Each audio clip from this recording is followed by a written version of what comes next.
विजया एकादशी व्रत कथा। फागुन माह के कृष्ण पक्ष की एकादशी को विजया एकादशी कहते हैं। आइए इस व्रत की कथा को सुने।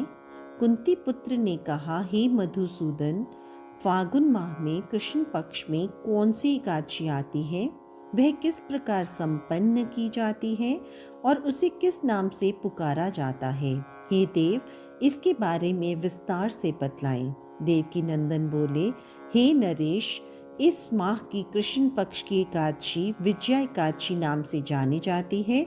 इसके उपवास के पुण्य प्रभाव से मनुष्य को विजय प्राप्त होती है। इसके पठन एवं सुनने से सब पापों का विनाश हो जाता है। अतः ध्यान पूर्वक इसकी कथा सुनो। एक बार ऋषिराज नारद जी ने जगपालक पिता श्री ब्रह्मा जी से कहा, हे जगत पिता, आप मुझे फागुन मास के कृष्ण पक्ष की विजया नामक एकादशी व्रत का महात्म्य और व्रत विधान बतलाएं। ब्रह्मा जी ने कहा, हे देव श्री नारद, यह विजया एकादशी का उपवास अत्यंत पुरातन एवं समस्त पापों को समाप्त करने वाला है। यह उपवास धारियों को विजय दिलवाती है। अभी तक मैंने यह उपवास कथा किसी से भी नहीं कही है, परंतु तुम्हारे अनुरोध पर सुना रहा हूँ। त्रेता युग में जब मर्यादा पुरुषोत्तम श्री रामचंद्र जी को 14 वर्ष का वनवास हुआ, तब वह अपने भाई लक्ष्मण और पत्नी जानकी सहित जंगल में पंचवटी आश्रम में ठहरे, जहाँ से लंका नरेश महापापी रावण ने जानकी सीता जी का अपहरण किया। इस समाचार से राम लक्ष्मण अत्यंत दुखी हो सीता जी को ढूंढने निकल पड़े।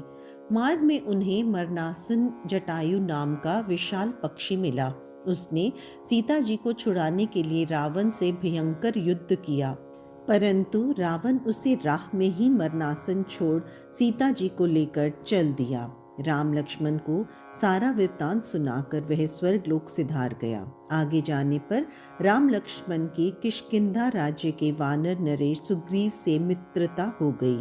वहां पर उन्होंने बाली का वध करके सुग्रीव को उसका राज्य दिलवा दिया। सुग्रीव के दूत एवं मित्र हनुमान जी ने लंका जाकर जानकी की खोज की और उनको राम सुग्रीव की मित्रता के बारे में बतलाया। हनुमान जी ने वापस आ सारा हाल श्री राम जी से कहा।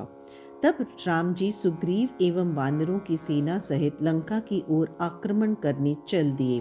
मार्ग में विशाल समुद्र था, जो अथाह जल से भरपूर था और जिसमें मगरमच्छ आदि विशालकाय जीवों का निवास था।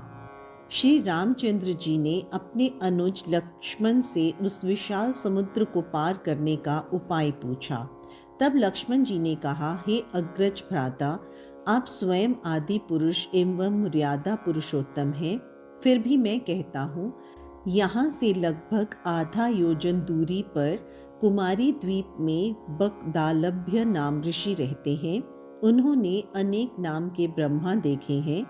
वह आपको इसका उपाय अवश्य बतलाएंगे। लक्ष्मण जी का विचार जानकर श्री राम ऋषि बलकालभ्य के आश्रम में जा पहुंचे और ऋषि को प्रणाम करके बैठ गए। ऋषि राज ने भी उनकी कुशल क्षेम जानकर आने का प्रयोजन पूछा। श्री राम जी ने कहा, हे ऋषिराज, मैं यहाँ सेना सहित लंका नरेश रावण को जीतने आया हूँ, क्योंकि उसने मेरी अनुपस्थिति में मेरी पत्नी सीता का अपहरण कर लिया है। आप हमें समुद्र पार करने का उपाय बताइए।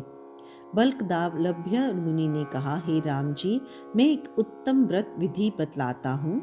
फागुन माह के कृष्ण पक्ष की विजया एकादशी का उपवास करने से आप सेना सहित समुद्र पार करने में अवश्य ही सफल हो जाएंगे और आपको संपूर्ण विजय प्राप्त होगी।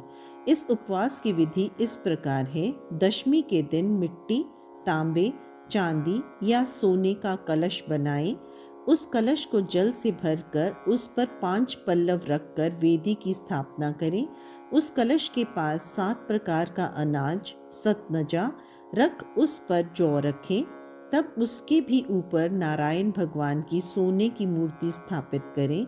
एकादशी को नित्य कर्म पूरा करके स्नान कर धूप दीप नैवेद्य नारियल से प्रभु का पूजन करते हुए सारा दिन प्रभु चरणों में ही बिताएं। रात्रि जागरण करते हुए भी वैसे ही बैठे रहें। द्वादशी के दिन नदी या सरोवर तट पर ही स्नान के पश्चात वह कलश किसी विद्वान ब्राह्मण को दान में दे दें। अतः हे राम जी, यदि आप अपने सेनाधारिकों के साथ यह एकादशी व्रत पूर्ण करेंगे तो अवश्य ही विजय प्राप्त करेंगे।